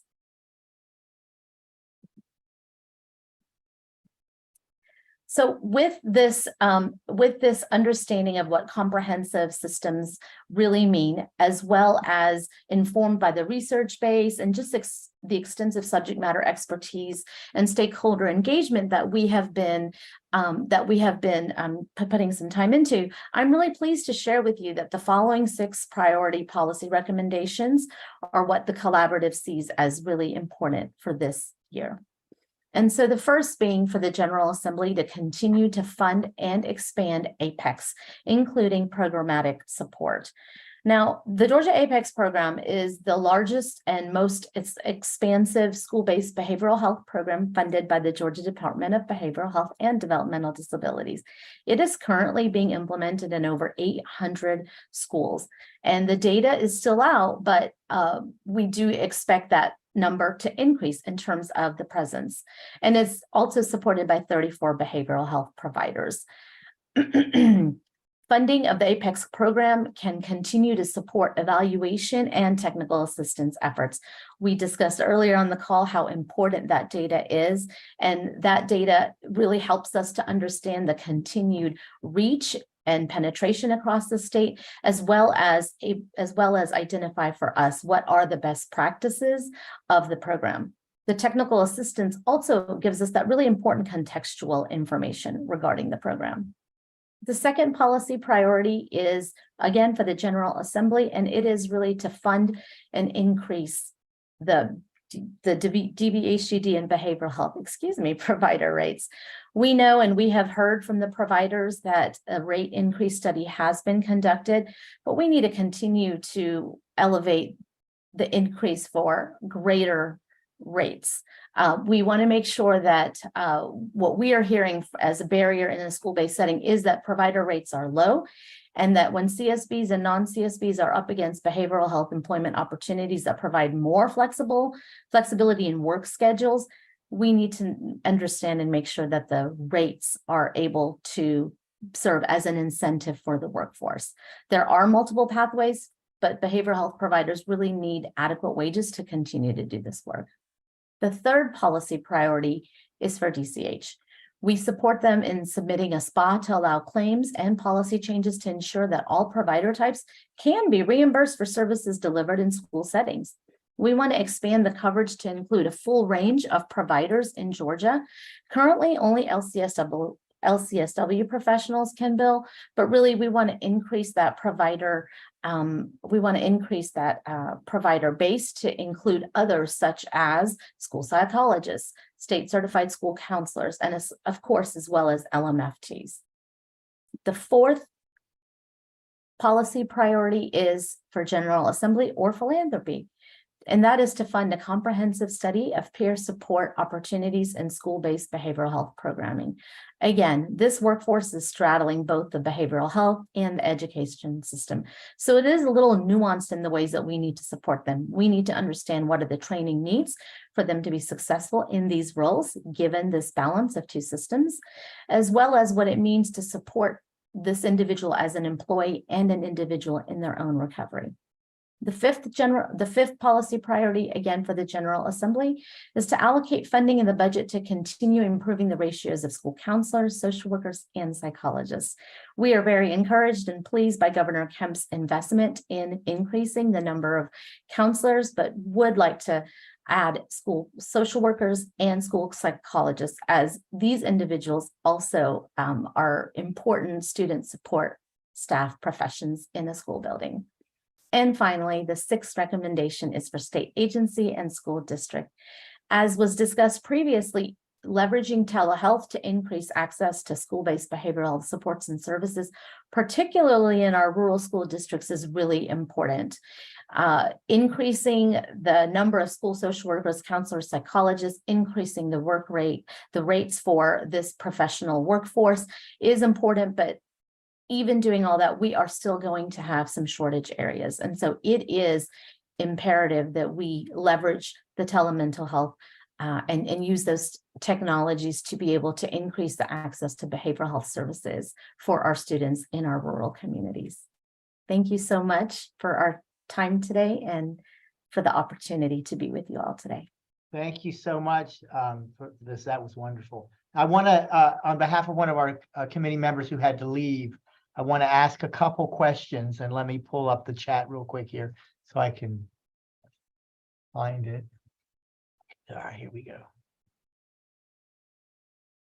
All right, so it was from Miriam. Miriam is a school teacher. And Gary, do you know which school district? I think it's in Metro Atlanta area. Isn't that right? Yes, that's correct. Okay, all right. Anyway, so the couple questions. The first question she wanted to know, asking about those of you who are using telehealth in your schools. How is that set up? And are any of you using Apex out of curiosity? So, Mr. Williams. I'll let Ms. Fowler share with you. Okay. I've actually worked with the Apex program for 5 years, serving the Dublin City school systems, and was able to transition over into the school, because the bridge with the school system and the behavioral health piece is very important. And Dr. Williams, I couldn't do what I do without Dr. Williams being knowledgeable in the area and taking mental health seriously and learning everything there was about it. So then I was able to come to Dublin City Schools, and we have together created this behavioral health and wellness department. Okay. So, I mean, I've heard just rave reviews. So, I mean, I'm not surprised at all. Any of the others using Project Apex? We have received some Apex grants, but Doc, getting back to your original question in terms of how does that actually look, we have much like any of our innovative programs, we need someone who owns it. We've got a tier 3 coordinator that works with all 37 schools, works with the ESE mental telehealth providers, gets those areas set up generally with our school nurses in terms of where that actually will take place. But they've really gotten it down to a scalable opportunity for kids in any school. If we can get the paperwork filled out, we can get them some telehealth in the building. But it takes that coordinator. Right. I understand. The teachers have to teach. I understand that. Right. And anything from our Henry County colleague? Yes, I would actually say, well, one, we have had an Apex grant. 29 of our students who were connected to a mental health provider out of our 282 last year. The Apex program was critical to that. We also have the tiered response framework in place. And it's really why I went to, at this point, we've got to staff all of that adequately, even if it's going to result in referral to a clinical provider in the instances where that is the right match for service. And so, otherwise you're missing kids. Okay. The next question that she had was, She wanted to know what grades the telehealth is available to, and if it's only available during school hours or after hours as well. Currently in Hall County, we have telehealth going on for students in grades 3 through 12. I suspect if there was a need, we would consider on a case-by-case a younger student. Currently, it is only during school hours. But again, that would be available 3 through 12, case by case. If we had a 6-year-old that needed some, we haven't done much of that, to be honest. It's in general 3 through 12. Okay. All right. That's pretty good. My experiences with it's harder with the younger kids. They don't seem to like it. It's hard to get their attention. The other question that she had is, how many years did it take you to build your program in Hall County? And what was the process for buy-in for all the stakeholders at the beginning of the process? Well, the first process was getting me to buy in, and I'll be honest with you, I drug my feet for a long time. I always thought my job was to teach kids to read, to make sure they knew mathematics, to get them career skills, to teach them what it means to be a citizen of this incredible country that we live in. And it was a change in the conversations that we had, probably starting 6-7 years ago, where senior leadership, every time we got together, I paraphrase, but the message was, Will, folks are off the chain, not just kids, but adults, and kids can't learn when they're emotionally dysregulated. Teachers can't teach when they're emotionally dysregulated. So we began to have conversation circles with students, conversation circles with adults. We put together what the needs were, and they weren't needs that we read about. They were the needs that our folks said they had and our kids said that they had. And from that, much like we have with our other 37 programs of choice, we created a pilot school, and that was our Lanier College and Career Academy. We made the determination everything had to be research-based. That's why, John, getting back to your question, some research would be wonderful on these specifics, but let's just be honest. There's a lot of research out there about the skills that are taught in dialectical behavioral therapy. And so, a lot of that research has been done, not in this particular area that we're using it in, but the skills are tried and true. And then it was the pilot school the first year, Doc. We started to get other schools that looked over the fence and said, how do we get some of that? And now we're at the point where we've implemented these ideas over a period of 3 years in all 37 schools. Okay. Well, I have to chime in with this. When I was in training at University of Colorado, Marcia Linehan, who developed dialectical behavior therapy for herself, actually offered to train myself and all my fellow residents in dialectical behavior therapy. Unfortunately, my wife and I had reservations to go to Puerto Vallarta, and I'm pretty sure that if I had taken her up on that offer, I would not be married today. So I never got it, but I also recognize how an incredibly valuable tool that is. And I've seen people who are on like 5 or 6 medicines go through, learn and integrate the skills from DBT and be able to come off all their medicine and go on to have a normal, healthy life. 4 years ago, Doc, 6 of us took Marcia's course. I was one of them. And you want to talk about getting laughed at. I took that with some of our counselors and social workers and behavioral specialists. And I've got a long ways to go, but had I had these skills as a 12-year-old, I'd have been a better friend. I'd have been a better husband. I'd have been a better father. I'd have been a better superintendent. Everybody ought to learn these skills. They're just life-giving skills that help us be a better version of ourselves. I completely agree. Now I'm going to shut up and let someone else talk. Questions? While we're on that topic, I'll just echo that. We've made the incorporation of DBT skills-based training in other contexts one of the anchors of our portfolio at Children's in the initial build out of services for kids in crisis. So, this area is a very important, I believe, I think the literature supports it very well. And one of Marcia's descendants, David Jobs, is the leader of the group that we've retained at Children's to train our crisis recovery clinicians.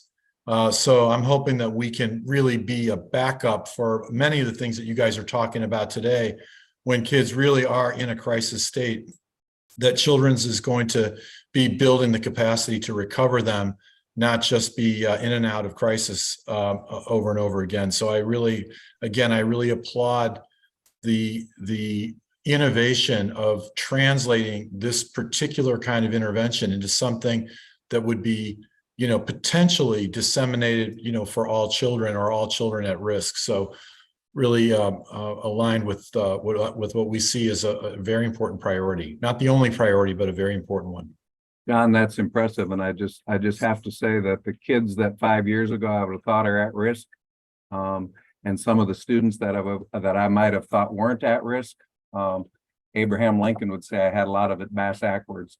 We've got students that are taking 3-4 dual enrollment courses. They're in international baccalaureate programs. They're taking advanced placement, and they are faking it as well as any poker player you've ever seen in your life. And they are so anxious that they don't sleep at night. We put these students in these skills groups, and it's just remarkable to see that just because you look good on the outside, just because you've got that veneer that says I'm doing okay, there are an awful lot of quiet kids that are struggling inside. Well, and the cost efficacy of implementing these skills in a group format. Now, this is not individual therapy. Nothing wrong with individual therapy. It's great, but a group-based, skills format and a deployment, for large populations. When you think about the cost efficacy, if you can get it to work, in the way Marcia would want it to have worked, and we can establish that, this is really an advance for the landscape of mental health. If we can get that refined and doing that in such a cost-effective way. And then Dr. Luke. Yes. I'd like to ask Fred a question, and then Mary Elizabeth. Fred, you keep referring to the Shamrock button, and that is it literally a button? Is it a cell phone, or when you say Shamrock button to alert that somebody needs something? Can you be more precise? I know what it is, but I'm not sure everybody on the. Well, the one thing I like to say is that if you go to our first part of that, if you go to our Be Well videos, it's based on DBT. That's what those videos are. And so we've been pushing those out throughout the pandemic. The other piece, the Shamrock button, is a application that anyone in our community, students, parents, siblings, family members, just any community member can click on that button on our website, that link, and they can report anything that's going on with the individual. They can report on themselves.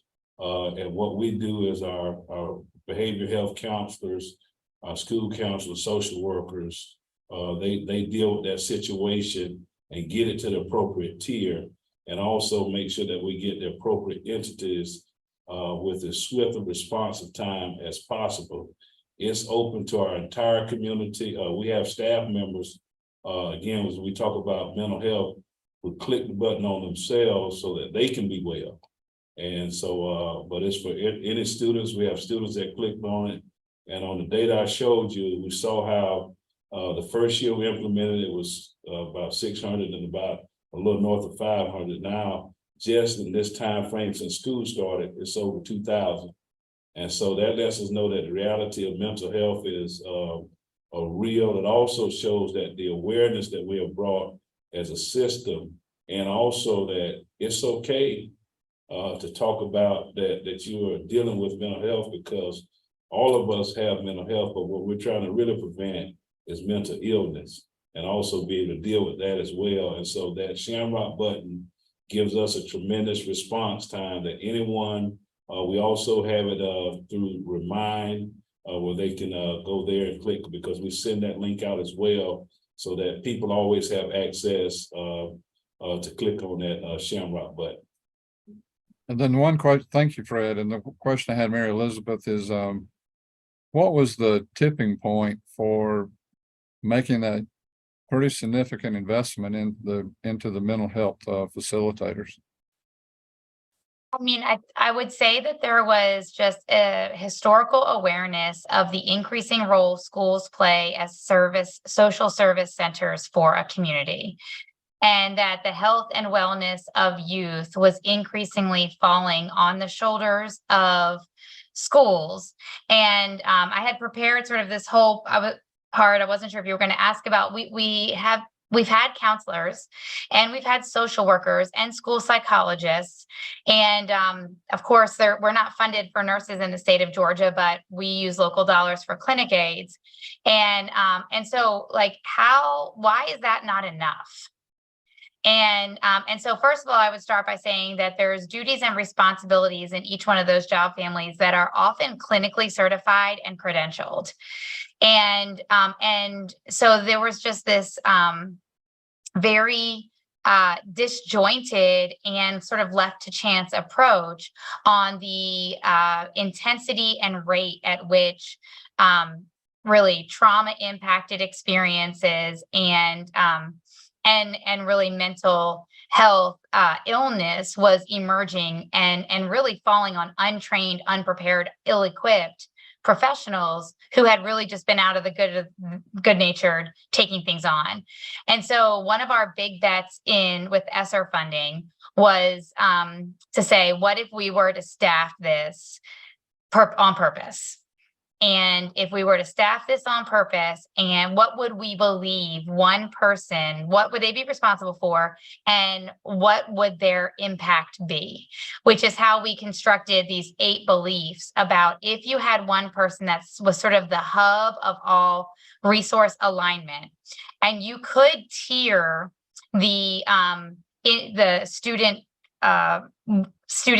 experiences so that your most heightened concerns were actually more quickly targeted to the very limited clinical resources that are actually available, that maybe we could use all of those other support services in a more coordinated, less disjointed way.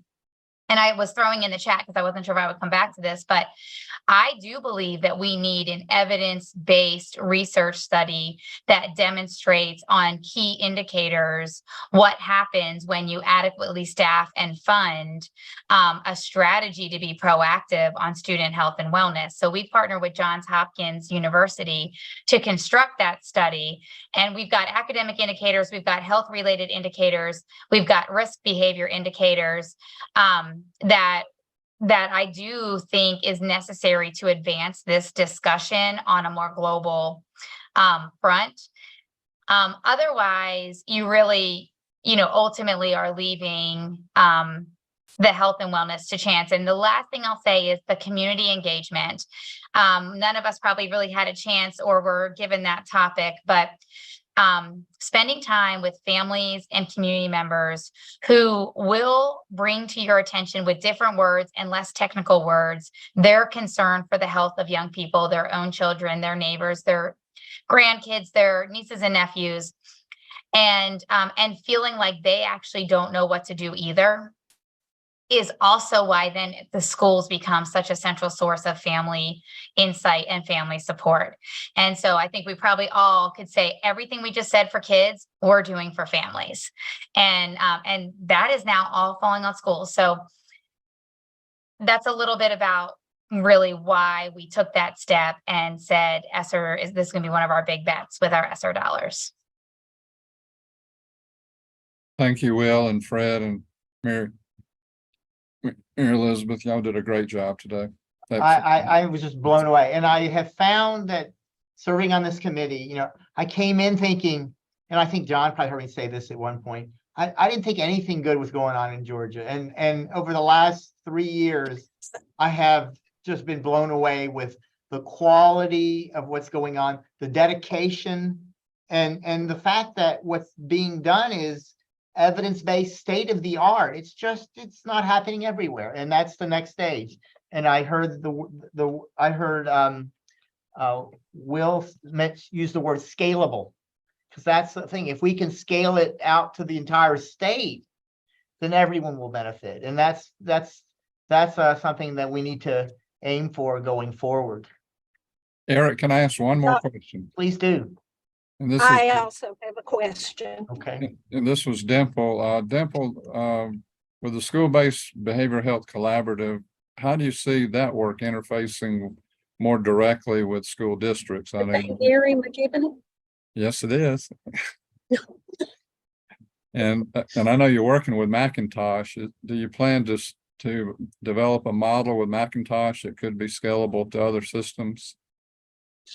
Yes, thanks for that question, Dr. McGibbony. That's precisely what we're doing in Macintosh. And I think these other school districts are other really glowing examples of the innovation that that districts are adapting in order to really meet the unique needs of their students. And so in Macintosh, we are providing that systems level consultation, bringing together the different community partners, the different systems within that community to really identify what is the best way to serve the students in their schools.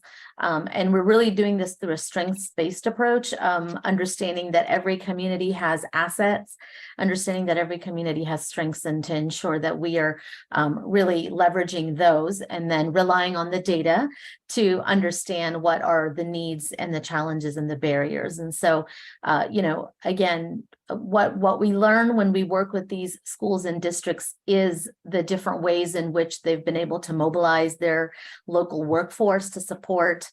Sometimes it's credentialed, sometimes it's not credentialed. I think there's a place for all of it. And so what we hope to learn in Macintosh will be, again, working with that unique community, building a plan that they can implement to really build out a comprehensive system, and that we will be able to then, as you said, develop a model that can then be taken and adopted in other communities. And Eric, I think we had somebody on the phone who identified me, but I think that's Gwen, right? You had Gwen on the phone, yes. And my question is for Mary Elizabeth. How are you training your mental health facilitators? Who's doing that, and how are they being trained? So part of the magic of our model is that this is not a clinical trained individual, nor are they credentialed a specific way. We find that you can't find psychologists, you can't find social workers, you can't find counselors. So we've got to reserve their training and their credentialing for the right size match for the service the student is presenting needing. So we actually have a very comprehensive training approach, and it's in the following categories: personal health and wellness activities, behavior, climate and culture, and then there are a couple of certifications. And a lot of our training is in de-escalation techniques. I'm trying to find my entire list of the training program. There's the de-escalation techniques. There is response to suicide. There is each of our tiered components has a piece that is reflective of how do you know which service? So it's like educating on all the services that exist and how to determine your referral patterns based on that. And then our mental health and wellness facilitators are training our entire school staff. So Will's tier 1 training that he was sharing, that is, each of our schools now has one point person who is the trainer for the whole staff for all of those same techniques. And he had that list that we are all using. We do 10 days of training every summer, and then we have monthly training with this group.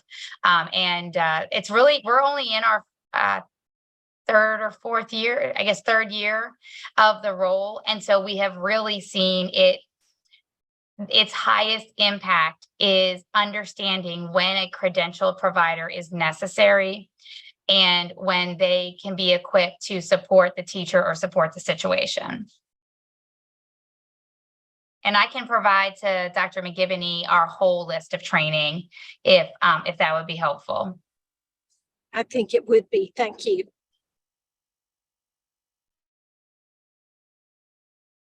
And Eric, one last thing, if I may, Dr. Bradley has joined us, who's a new member of the subcommittee, and he shared in the chat a very personal experience he had, and I'd like to acknowledge that and of course his loss, but also, if we have time, Eric, could Dr. Bradley talk a little bit more about his foundation and the work they're doing?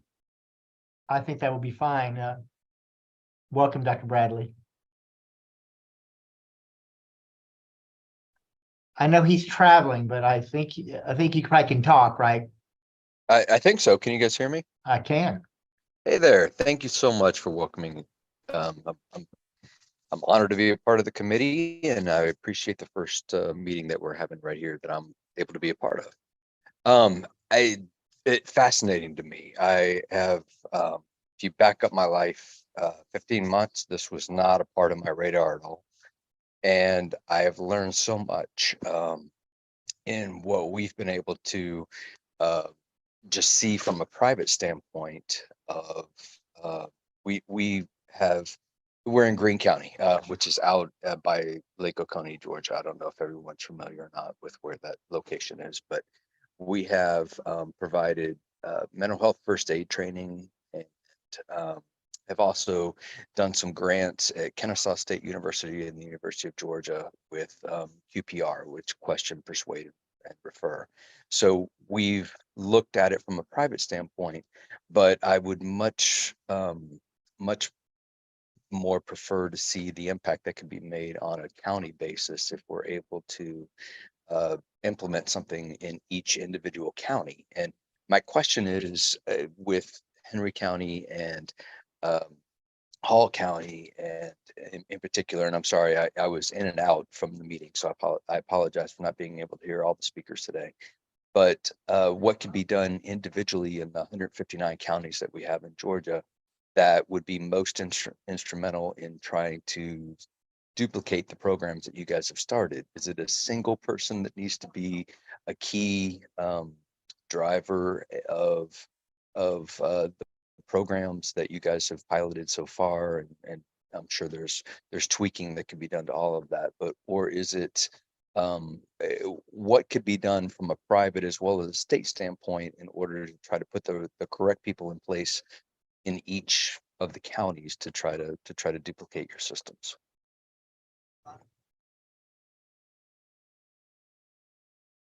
Mary Elizabeth, I'll let you go first. Well, and I think you can't do school without this anymore. And it's become an obligation for serving young people. So the way we're funded and staffed is through a formula called the QBE formula.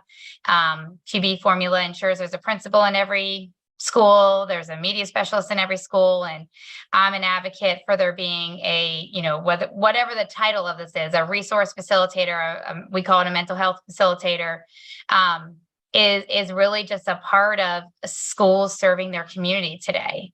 And so that is one of my key recommendations. And it's why I am interested in the Johns Hopkins study, so that there is evidence of the impact it has on youth.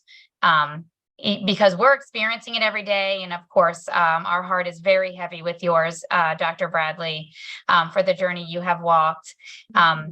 This is why I think the three of us are on this Zoom meeting with so much passion around why this can't be left to chance. Well, thank you very much. And it is something that I have a heart for, but at the same time, I know there's a solution someplace out there. And my background myself is I'm a dentist. I know there's PhDs and other MDs and things involved in this committee as well, but my background is looking at things through medicine eyes. So there's three different buckets that I see. There's a prevention bucket, there's a diagnosis bucket, and then a treatment bucket. And the prevention bucket, it seems overwhelming. And again, I'm new to this committee, so bear with me as I try to work my way through all of this. The prevention bucket seems so deep and so many layers to it that it's difficult. I see a diagnosis of those those issues that we haven't been able to prevent in especially youth and young adults, since this is our subcommittee.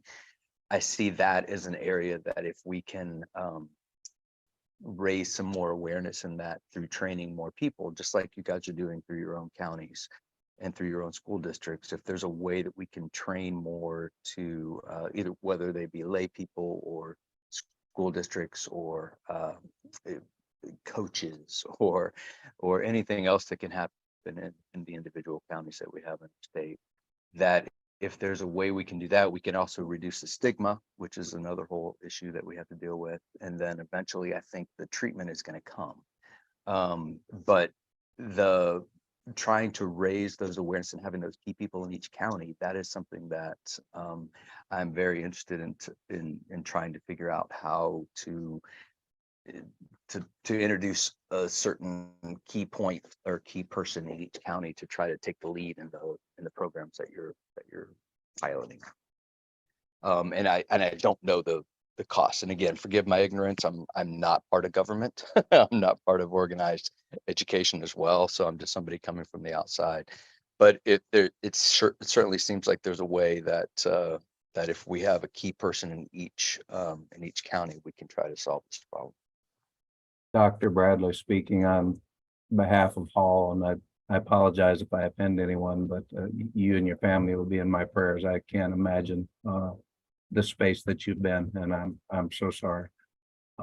That being said, I've been in this business long enough that, you know, when Mary Elizabeth talks about ESSER, you know, I've never seen money thrown around in the last 5 years like I have in the school business. We're usually looking for money so that we can wax the floors, so that we can find diesel fuel for buses, and what goes up must come down. And so again, one of the things I look at when I think about scalability is when the economic times change and we see recession and things slow down, how do we put systems in place that don't go away because the economy changes? One of the reasons that we bought into skills is that we're using existing staff, people that are already in our schools. Sometimes that'll be an in-school suspension teacher who maybe has some time. Sometimes it'll be the school counselor. But we can teach any well-intended individual in our school that is empathetic and has a heart for children. We can teach them to teach children skills, and they're skills that eventually lead to resilience. And isn't that what we want for each and every one of our children and for each other? And that's to learn the skills that get us to the place that we can say, yes, life is hard. I've got some things that are going on in my life that are awful, and dialectically, I now have the skills and I have the mindset that I can make this better for myself. I can build a better future. So I think it's not so much an issue of tremendous resources. I mean, we can hire 40,000 therapists, and if we don't think through that, I'm not sure we'll be a whole lot further along 5 years from now than we are right now. Or we can become very intentional about what it is what are the tools we want to put in students and adults' tool belts. And to me, it comes down to resilience. We've got to teach these skills that lead these people to be fishers, not eaters of fish, but catchers of fish, and they know how to deal with these difficult situations. One of the first things we tell kids in all these groups is, I'm just going to be honest with you, life is hard. You're going to have some challenges. You're going to get knocked on your fanny, and we're just going to teach you some ways you can look at this and some ways you can process this. That often it's not the event, but it's the way we think about the event that puts us into a tailspin and ends us up in therapy.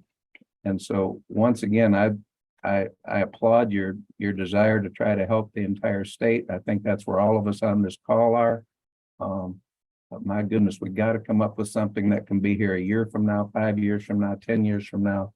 And again, I think one of the underutilized resources in all of our communities is the faith-based community. They don't have to come in and proselytize, but for the most part, they are able, they're available, they would love to help. They just want to be given something that is meaningful. And I think that's an untapped resource in a lot of our communities. Thank you. I know we've gone over a little bit, but again, this has been just fabulous, awe-inspiring session, and I think we're all better for what we've heard today. So thank you so much for your participation. And I want to remind you that our next meeting is October the 19th, not the fourth Thursday, because it conflicts with the American Academy of Child and Adolescent Psychiatry. And so that's why we're moving it to that date. So John, I hope to see you in New York. Good night, all. I'll be there. Thanks, everybody. Bye-bye.